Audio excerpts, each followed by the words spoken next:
Guys, it's Bird here from Addict Gaming, and I am going to talk about a game that I've really been enjoying, and that's called Duelist. I think I first heard of this game on the Angry Joe show, but I'm not sure.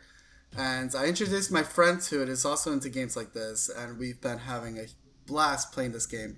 Basically, what it is, it's a deck building game. If you've never played a deck building game, it's a lot like Hearthstone, where you organize your deck beforehand, and then when you go into the game, then you have your deck. Your enemy has their deck, and then you're facing off against each other. One of the things that makes this game different is that there's actually a physical board where when you summon a unit, you're not just putting a card out and saying, "Hey, my card has 6 attack, your card has 3 health, so I'm going to kill your card." What happens is you actually summon units onto a physical board, well, digital board, I guess, but it makes it so much more strategic. I say it's like a mix between Hearthstone and Final Fantasy Tactics. Maybe it's not good as either one, but together I think it makes it an amazing game. So you summon your units onto a board, and you actually have movement to deal with and positioning rather than just putting cards out in front of you and saying, "I can do this. What you have, then I'll kill you, then you kill me." So you actually have a lot of movement and different things to deal with in this game, and that's one thing I really love about it. Even if usually one of the problems with deck building games is that sometimes you just start off with a shitty hand. One of the great things that this game does is when you start off with your beginning hand, you can actually replace a couple cards in your hands. I think up to 2 cards you can replace. One of the other great mechanics it has is every round you can actually replace 1 card in your hand. So you're not just stuck with those cards. But even if you have a crappy hand, it's not the hand that you really want, because there's that board and there's that battlefield. With the right kind of positioning, you can actually make that crappy hand viable, and you can make it work for you. You can even win with the crappy hand. To where some other deck building games, if you have a crappy hand, it's just, you might as well just throw your cards in there and just say game over. So that's why I really like this game. One of the problems I have with this game, before we get into all the mechanics, is the friends. When you play with friends, you can't finish quests, you don't get any progress towards your factions, and you don't get any gold. One of the main reasons I play this game is because me and my friend play it all the time. And so we're always playing against each other, but I'm not getting any rewards for that. I'm not getting any progress for that. I understand why they would do that, but it's also extremely irritating at the same time. So anyway, let's get into the mechanics of the game. I'll talk about all the options you have, all the different game modes, all the cards, the different factions, and how each faction kind of plays, and just kind of show you what you would expect if you want to play a game like this. And what I should have said at the beginning is this is actually a free-to-play game. You can buy spirit orbs to get more cards, but one of the great things I'll mention later on is how the game does not hold back good cards. Even if you buy the cards with gold that you earn in game, you actually get a lot of really good cards, legendaries and epics and all that. So I don't think you even need to spend real money on this game. If you're short on cash and you just want to play a nice free to play game, I think this is a game that you should really look into. So let's get into the rest of the game, and I'll show you everything about the game. Okay, so let's talk about some of the things in the game. One of the first things, actually, which is interesting, is they do have a codex in the game. If you're really into lore in your games, a game like this usually doesn't have any lore, but they do have a codex, and they have different chapters, and you can actually go through these, and they do have voiceovers in each one, and you can see it's playing here, and you can hear the music, and it's going to start talking.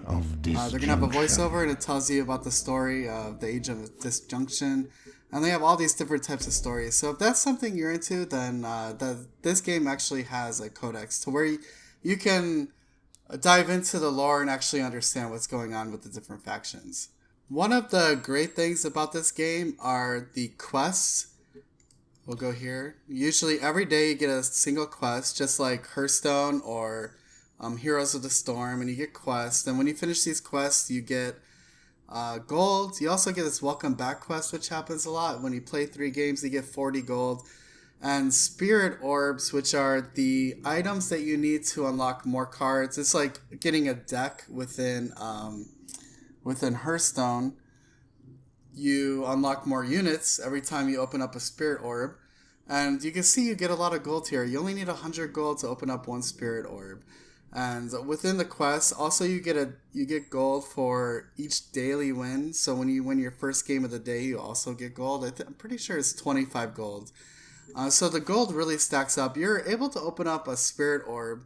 Let's go in here. Spirit orbs. You see I don't have any, but if you go into spirit orbs, you need 100 gold for one spirit orb. Of course, you can spend money, real money, to get more spirit orbs. For 40 spirit orbs, that's $50. That's basically buying the game. And they do have sales sometimes. But one of the great things about the spirit orbs and getting more units for your deck or whatever you're trying to do is that every time you unlock a spirit orb, they actually give you like legendaries and epics all the time. When you think of like Hearthstone, when you unlock the decks, so many times you just get garbage units and you're like, oh, why did I even spend money, or why did I even buy a deck with this gold, because now it's just crap. I'm not getting anything good. When you lock spirit orbs in this game, they do not hold back. I have like maybe 7 legendaries already, and I've opened up maybe like 10 spirit orbs. So they hand out the legendaries, they hand out the epics, they don't hold back, they give you all the really good cards so you can actually compete against other players. And if you're really dedicated to one faction, then you could take the legendaries from other factions that are faction specific, and then you can go into the crafting mode, which is kind of like Hearthstone. Let's see here. We go into our collection when we go to crafting. And every time you can see the different rarities by these triangles. You have the white ones, and then you have the orange ones. And you can create or disenchant. When you disenchant it, you get certain things. Some even legendaries are not, you can't disenchant because they're class specific, but you can go through, let's see, we'll go through the cards here, or our units. And I have some, actually never used that, but I have some actually legendaries that I crafted. You can see this Elix Stormblade. I crafted this legendary for 900 spirit because whenever you disenchant a legendary, you get 350 spirit. When you disenchant a purple, which I think is a rare or maybe an epic, I'm not exactly sure what the name is, you get 100 spirit, and then the blues you get 20, and then the whites you get down to 10 spirit every time you disenchant it. So if you want the really good cards, you're going to want to take those legendaries from other decks, and you're going to want to disenchant them because you get 350 spirit. So for example, I play Lionar, and that's why I have this legendary now that I crafted. And I went into Abyssian and I took their legendaries and the ones that I got from the spirit orbs, and I just disenchanted them because I have no interest in playing Abyssian. Oop, that's Magmar. I have no interest in playing Abyssian at all. So any legendary that I got in there, I just disenchanted it, and then I made my own legendaries in Lionar. So the crafting system is good, but you're going to have to sacrifice some legendaries to actually get the 900 spirit that you need to craft your legendaries in the deck that you actually like. So if you go around disenchanting the blues and the whites, you're getting such a small amount. So you're going to want, you go into other decks and disenchant the blues and the whites just to get better blues and whites in the deck that you really like. But if you want to go for the legendaries, then you're going to have to disenchant other legendaries and other factions. And actually, I think it works really great. And like I said, with the spirit orbs, when you get them, they do not hold back. You get a lot of legendaries. You get a lot of the purples and blues. Almost every spirit orb I got at least one legendary, or I got like 2 purples. So it's a lot different than Hearthstone, where they really hold back, and it's just, you feel like you're getting shit every single time. So that's one of the really great things about this game. And you could probably open up a spirit orb, maybe 1 spirit orb a day, or maybe 1 or 2 every 2 days. Sometimes you don't have enough gold, but you get gold from winning, and you get gold from winning for your first win of the day, and then you get gold from all the quests you do. So they really don't hold back, and that's one thing I really love about this game as well. One of the really cool functions that this game has, which actually a lot of games are coming out with, is a watch function. And you can go through the divisions: bronze, silver, gold, diamond, and S rank. And you can actually watch other people play games. So if you're struggling, you're trying to figure out what kind of deck to make, what kind of units to use for whatever faction you're using, you can actually go into the watch and you can watch other people play. So you go to S rank or diamond rank and see exactly what they're trying to do. And, it just helps you. It gives you a little bit of advice and a little bit of strategy. So I really love games that come out with a watch function or like a live stream function where you can actually watch games that are going on. So this game also has that. Let's look into our profile, and you can see we have summary. It shows you what rank you are, how many games you've won and ranked. Then you also have faction levels, which show all of your faction levels. And you can see I really like Lionar. That's the one I've been playing a lot. Every time you win a ranked game or even games in practice mode, then you actually level up the faction. Up to level 11, you get faction cards. So you see Songhai Empire, it says at the level when I get to level 7 at Songhai Empire, I get 3 faction basic cards. So there's a lot of cards that are specifically for that faction. So once I get up to a level 11, then I have all the basic faction cards unlocked for that faction. And when you get to level 11, you also unlock a second general, which we'll talk about in a second when we go over the cards. So each faction actually has 2 different generals, which actually play differently and can affect your strategy. Then you have rank history. It shows you, the month and then the highest rank that you got and how many wins you have and ranked. Then match history. You can go through your match. You see, I've actually been losing quite a few games. I think one of my 4 out of 4 for 6. It's not very great. But anyway, you can go through your match history and you can see which games you lost, and you can actually go to a game that you lost or won, and you can look at the replay, and then you can see maybe something you did wrong, maybe something you could have done differently. So that's a really nice, it's kind of like the watch section. It's a really nice, just a really nice addition, a really nice mechanic to the game where you can actually go back and watch your replays, and you can learn from the mistakes you made, or you can learn from your opponent and what they did right or what they did wrong and how you were able to capitalize on that. So this is the profile section. It has a pretty decent amount of information that you could look at. So I really like the replay functionality in this game though. Here's where you can look at your cards, and I have crafting. I clicked on crafting just so you can see here, let me go back to Linar. You can see all the other cards I don't have. So you'll see at the bottom of each card, you'll have a times number, like times 1, times 1, times 3. That's how many cards of each one you have. You do have the faction-specific cards, like True Strike is a faction-specific card to Linar. But what I said before, when you get to level 11, you actually unlock a different general. So the first one you start with is Argion Highmane, and each general has a spell they can cast. I think it's after round 2 you can actually start casting it. They actually limit your general's ability until a certain round. It's round 2 or round 3, I forget. But his is I can give a minion nearby my general +2 attack, where my other general, Zeron Sunforge, I can actually restore 3 health to a friendly minion. So that will actually change up your strategy a lot, depending on which general you choose. On Lionar, I actually go as Zeron Sunforge for now. I actually like her. But you can see all the cards I don't have yet. And I could easily craft them if I wanted to. And when you're going through your strategy and building up your deck, it's like, what cards do I want in my deck? Which ones are going to complement my other cards more? And that's totally up to you. So you can see the other cards I get. If we go to Songhai, the starting general, again, I don't have any other faction up to level 11, just Lionar. But Songhai, you have Kalias-Xan. I don't necessarily know how to pronounce that, but you can teleport a friendly minion up to 2 spaces. And then your second general is Reva Eventide, and you can summon a Heartseeker nearby your general, so you can summon more units with this general. But as I've been playing a multiplayer, we'll look at more of them. But as I've been playing a multiplayer, each general comes with this completely different strategy and which cards you actually bring.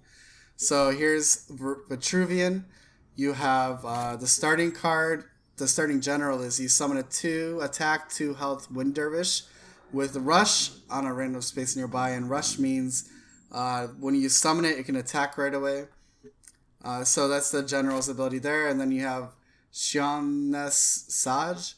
And this one, your general deals double damage to minions this turn. So this one's your general is going to be able to take out minions much faster with that card. And then you have Abyssian, you have Lilith Blight Chaser, then you have Cassavia Soul Reaper, Magmar, Vath the Immortal, and Starhorn the Seeker. And then Vanar, you have Faye Bloodwing, and then you have Kara Winterblade. So each faction has a very different playstyle, and within each faction, depending on the general you choose, you also have a very different playstyle. So I've seen so many different strategies in this game that it's very fun to play ranked, and then you see a new strategy and you have no idea what's going on. And it's great to see the creativity of the players and what kind of things they actually come up with in this game. So those are the factions and the different generals. And we'll go through what some of the cards mean. There are 3 different cards. There are spell cards, there are minion cards, and there are artifacts. So you have an artifact here like Coldbiter. And artifacts, what you put on your general. It's like an item you put on your general to make your general stronger. Then you have spells, like this one, teleport an enemy minion or general 1 space. So you have spells to either kill minions or alter the position of a minion on the board to somewhere else. There's tons of different spells and what they do. Like this one here, Boundless Courage, which is a spell, give a friendly minion +2 attack, and this minion takes no damage this turn. So that's a really nice spell. And then you have your minions, like Vesper here. This is Vanar specific, the Vespers. But they're minions, basically. So you have your different minion cards. So you have minion spells and artifacts. Those are the 3 different cards you have. And then you have little text. Let's see, you have Infiltrate, gains +2 attack. Then you have Dying Wish. Permanently gain 1 mana crystal. So this, when you kill, if your opponent kills this, you get 1 mana crystal permanently. So that will up your mana, and you'll be able to cast bigger cards later on. And then you have Opening Gambit. You can switch positions with any other minion. And Opening Gambit is when you summon this minion, it happens immediately as you summon it. So that's Opening Gambit. Let's see, we have Flying, where they are not limited to the amount of spaces you can move. So you can move anywhere on the battlefield that you want. So that's Flying. And you have Provoke. Provoke's a very big deal in the game, because what Provoke does is it's like a taunt card in Hearthstone. When you put a Provoke down, any minions around that Provoke, they have to attack that unit. So like my Lionheart deck, I really depend on a lot of Provokes and a lot of big cards, trying to get them to attack certain units. Excuse me. And then you have Celerity, where that's like, I'm not sure what it's called in Hearthstone, but basically this unit can actually attack twice on its turn instead of just once, and that's Celerity. And then you have Airdrop. Airdrop is when you summon the unit, you can summon it anywhere on the battlefield that you want. Usually you can only summon a unit like next to one of your other units or next to your general, but on an Airdrop you can summon it anywhere on the battlefield. And I'm not sure there are other ones. I think that's everything. Yeah. Frenzy. When you attack in melee mode, or in melee range rather, you actually attack multiple units that are around you. So it's kind of like a cleave. So that's what Frenzy is. So I think that's a lot of the special text on cards. They're really easy to get. And when you go through the challenges, the solo challenges, they actually teach you a lot of this as well. So I would recommend going through all the solo challenges. So anyway, these are the different cards you can get in the different factions for this game. So when we go to play mode, you'll see 4 different options you have. You have the practice, where you can play against the AI. And then you have the season ladder, which is your typical season ladder, where you play against other people. And it's just like Hearthstone, where you're ranking up. You start at 25 and you're trying to rank down to a lower number. Once you get to 20, then you actually can start losing ranks, but before that you actually don't lose ranks. One of the great things about this game is the solo challenges, and you have 6 of them right now, and each one comes with about 5 different challenges.